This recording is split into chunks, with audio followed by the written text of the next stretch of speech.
Hey guys, back at the unit again this evening. When I locked up the other day, the last thing that I did was I took the V-band clamp off the turbo in order to replace it with one that I got. This is the old one, it's quite badly damaged and twisted. The one that I bought was the wrong size, so I couldn't do it. So the car's sat here now with no exhaust on it. I need to move the car out of the unit in order to do some other jobs on it.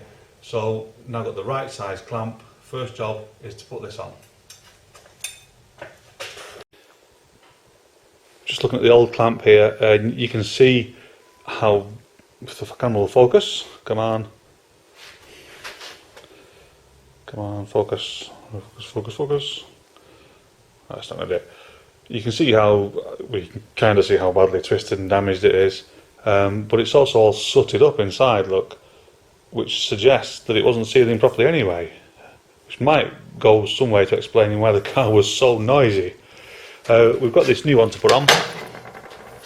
It's a lovely shiny stainless steel one, which is not twisted like the other one is. So with a bit of luck, this will work and it will fit. Now, as I said before, the one that I got to replace it, I measured it wrong because I thought it went on the outside diameter and it actually goes on the inside diameter. So I got one that was too big. So this one is the correct size and it shouldn't take too long to fit.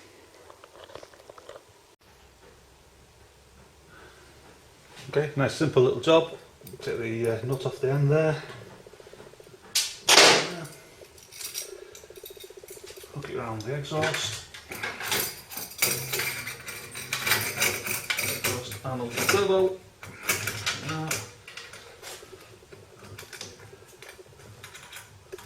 Put the bolt through there, like so. Make sure it's all seated correctly.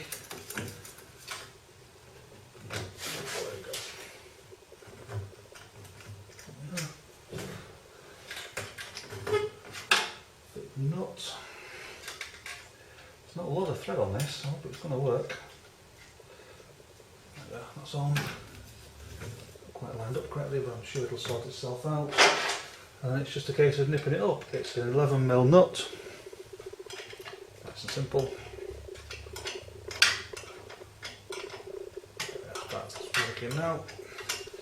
In fact, what to do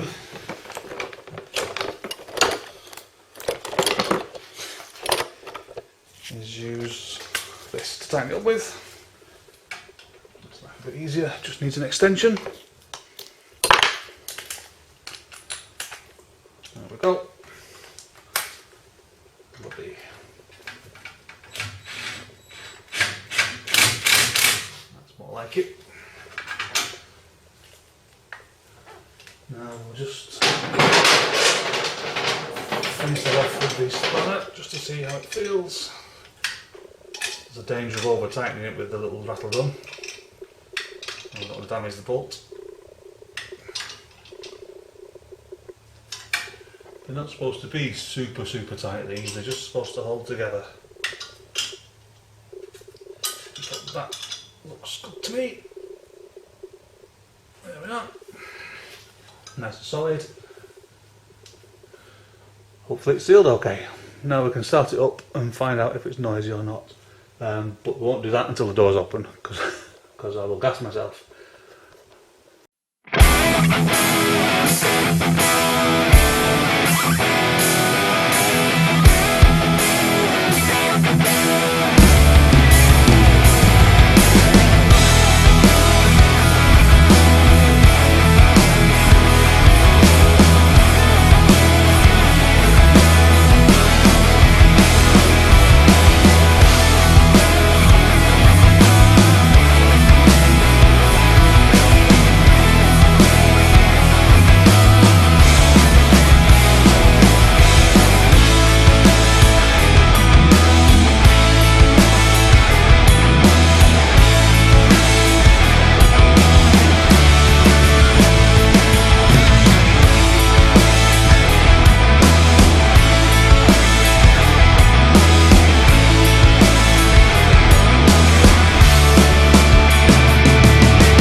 first thing to do is get the lens off. There's one big screw here.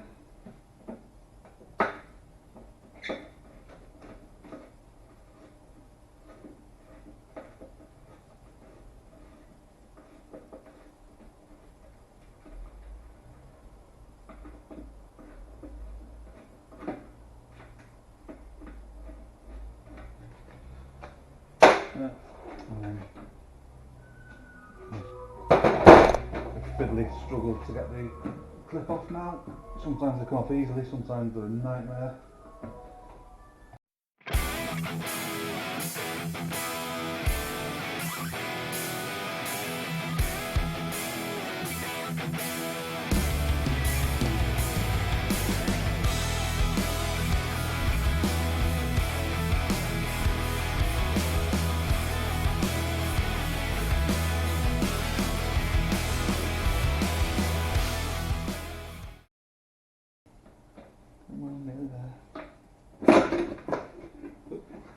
By surprise. Right, there we are, that's off. Okay, a little bit of wiring to undo, which means I'll need a smaller screwdriver. That one. And we'll just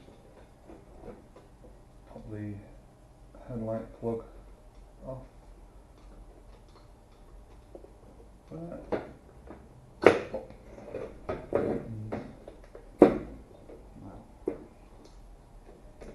Now this is, I wrapped this in tape because the lens retaining clips, one of which you saw fall out before, have a habit of falling out, and when they do, they can short out the bottom of the indicator pull against the car wing, which makes it blow the fuse and stops the indicators and a couple of other things working.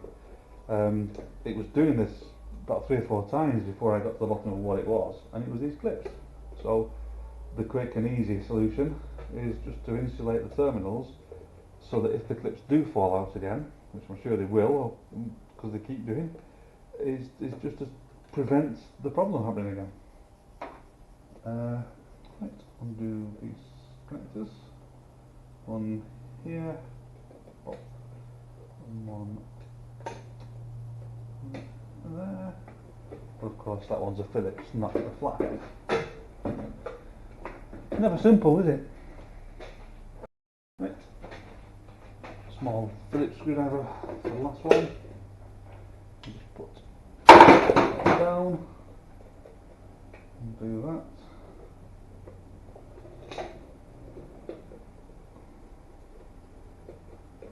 I can put the headlight to one side. We'll deal with that later.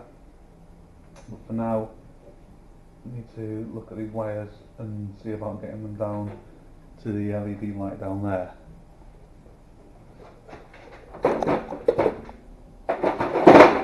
What we'll do, have a quick look underneath first before I take you down there, see what we're dealing with.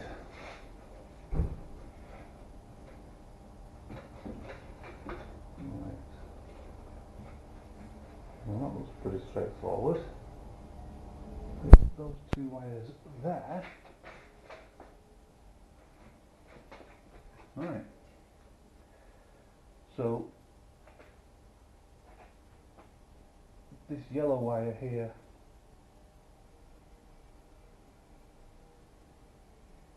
in fact I think all I need to do is swap these 2 wires over. That's the signal wire for the indicator and that is the signal wire for the LED light, and the 2 earths there are twisted together. So I think, and you can tell me if I'm wrong, that if I cut this signal wire off here and connect to the indicator, and cut this signal wire off here and connect it to that, that should make that the indicator, shouldn't it? So what to find out? Some wire cutters.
found these little bulbs. They are something watts, 5 watts, which is what we need for side lights, and they're nice and little discrete things. Just have to hope they work.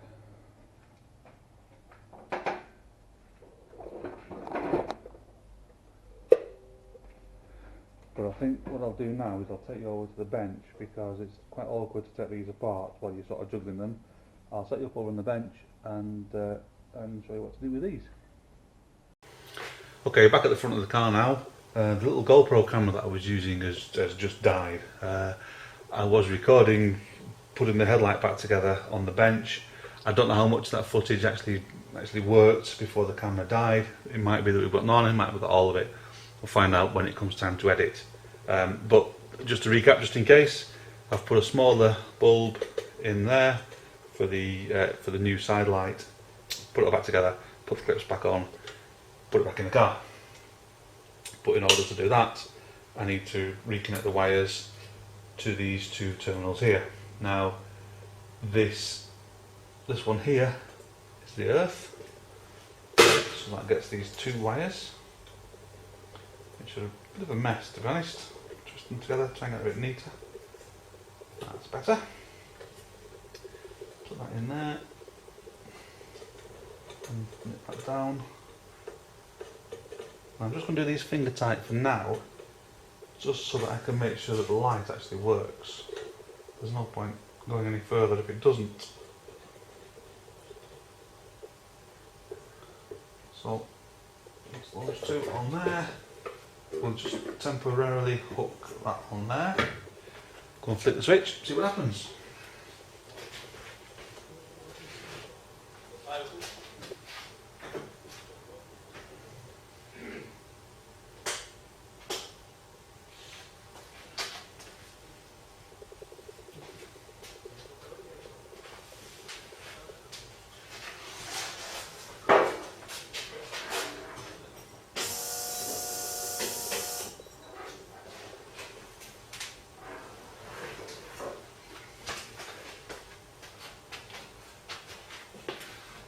Success, side light's working.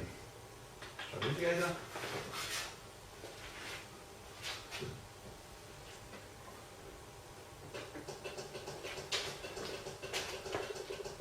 Indicator's working.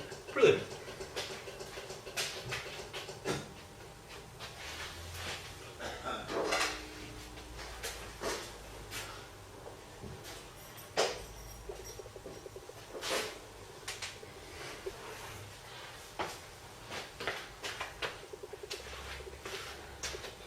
Right, that all works. A bit of insulation tape on the back of the terminals here. Put it all back together again. And then do the other side. Okay, so that's the front bulbs changed. The wires are now on the LEDs. The side lights are now little incandescent bulbs. I've swapped the rear indicator bulbs to some LEDs as well, because they're a bit brighter, because they're actually very low down on the back of the Beetle. And modern drivers these days, they don't really see things like that. So a bit more safety there. The thing to fix now is this. This is a new flasher relay. Just bring it up. But it's adjustable, because LEDs don't have the same resistance as normal bulbs. They flash too fast. So this will just adjust the flash rate and then make it flash correctly. Nice and simple. Just plug it in. Right, all back together again. And it seems that the cheap Chinese flasher relay that I bought off eBay doesn't work. Who could have predicted that? They're flashing, they're just way too fast. So I'll live with it for now. There's other things to do for the moment. Change it at some point in the future.